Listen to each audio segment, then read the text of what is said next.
राधे राधे दोस्तों मेरे YouTube channel पर आपका स्वागत है। दोस्तों, आप कैसे हैं और कमेंट करके जरूर से बताइएगा। आज मैं आपको अनंत चौदस मतलब अनंत चतुर्दशी की कथा सुनाऊंगी। और इसके पहले मैंने अनंत चौदस में क्या सामग्री लिखती है और विधि और महत्व और कैसे पूजा की जाती है, इसकी वीडियो बनाकर डाल चुकी हूँ। तो आप उसको ज़रूर से देख लीजिएगा। और ये अनंत चौदस की कथा की वीडियो आपको अच्छी लगे तो ज़्यादा से ज़्यादा शेयर कीजिएगा। दोस्तों, चलिए हम शुरुआत करते हैं अनंत चतुर्दशी व्रत कथा की। एक बार महाराज युधिष्ठिर ने राजसूय यज्ञ किया। उस समय यज्ञ मंडप का निर्माण सुंदर तो था ही, अद्भुत भी था। वह यज्ञ मंडप इतना मनोरम था कि जल व थल की भिन्नता प्रतीत ही नहीं होती थी। जल में स्थल तथा स्थल में जल की भांति प्रतीत होती थी। बहुत सावधानी करने पर भी बहुत से व्यक्ति उस अद्भुत मंडप में धोखा खा चुके थे। एक बार कहीं से टहलते टहलते दुर्योधन भी उस यज्ञ मंडप में आ गया और एक तालाब को स्थल समझकर उसमें गिर गया। द्रौपदी ने ये देखकर अंधों की संतान अंधी कहकर उसका उपहास किया। इससे दुर्योधन चिढ़ गया। ये बात उसके हृदय में बाण समान लगी। उसके मन में द्वेष उत्पन्न हो गया और उसने पांडवों से बदला लेने की ठान ली। उसके मस्तिष्क में उस अपमान का बदला लेने के लिए विचार उपजने लगे। उसने बदला लेने के लिए पांडवों को धुत क्रीड़ा में हराकर उस अपमान का बदला लेने की सोची। उसने पांडवों को जुए में पराजित कर दिया। पराजित होने पर प्रतिज्ञानुसार पांडवों को 12 वर्ष के लिए वनवास भोगना पड़ा। वन में रहते हुए पांडव अनेक कष्ट सहते रहे। एक दिन भगवान कृष्ण जब मिलने आए तब युधिष्ठिर ने उनसे अपना दुख कहा और दुख करने का उपाय पूछा। तब श्री कृष्ण ने कहा, हे युधिष्ठिर, तुम विधि पूर्वक अनंत भगवान का व्रत करो। इससे तुम्हारा सारा संकट दूर हो जाएगा और तुम्हारा खोया राज पुनः प्राप्त हो जाएगा।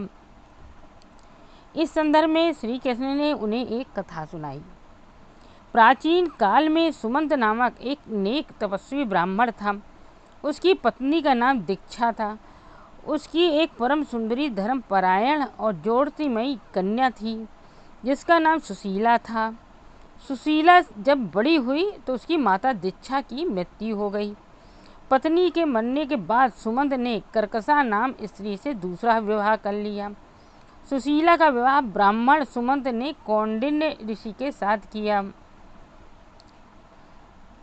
विदाई में कुछ देने की बात पर कर्कशा ने दामाद को कुछ ईंटें और पत्थरों के टुकड़े बांध कर दे दिए। कौंडिन्य ऋषि दुखी हो अपनी पत्नी को ले अपने आश्रम की ओर चल दिए, परंतु रास्ते में ही रात हो गई। वे नदी तट पर संध्या करने लगे। सुशीला ने देखा वहाँ पर बहुत सी स्त्रियाँ सुंदर वस्त्र धारण कर किसी देवता की पूजा कर रही थीं। सुशीला के पूछने पर उन्होंने विधि पूर्वक अनंत व्रत की महत्ता बताई। सुशीला ने वही उस व्रत का अनुष्ठान किया और 14 गांठों वाला डोरा हाथ में बांधकर ऋषि कौंडिन्य के पास आ गई। कौंडिन्य ने सुशीला से डोरे के बारे में पूछा तो उसने सारी बात बता दी। उन्होंने डोरे को तोड़कर अग्नि में डाल दिया। इससे भगवान अनंत जी का अपमान हुआ। परिणामतः ऋषि कौंडिन्य दुखी रहने लगे।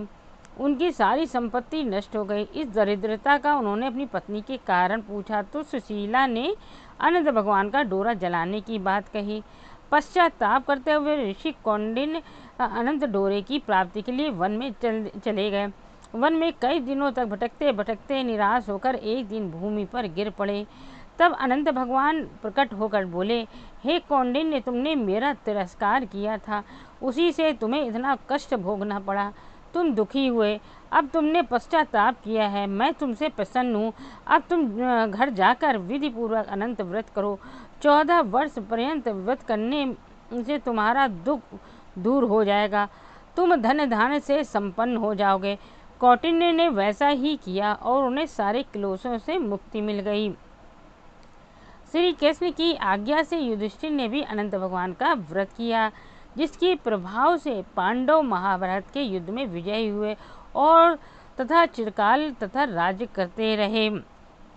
ये थी अनंत चौदस व्रत की कथा।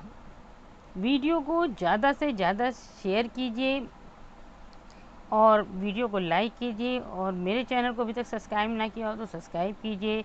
यदि आपको पास अनंत चौदस की पुस्तक वगैरह नहीं है तो वीडियो खोलकर आप सुन लीजिए। यदि आप घर से बाहर हैं तो अनंत चौदस की कथा सुनकर उसका भी पुण्य प्राप्त कीजिए। चलिए अगली वीडियो मिलते हैं। राधे राधे।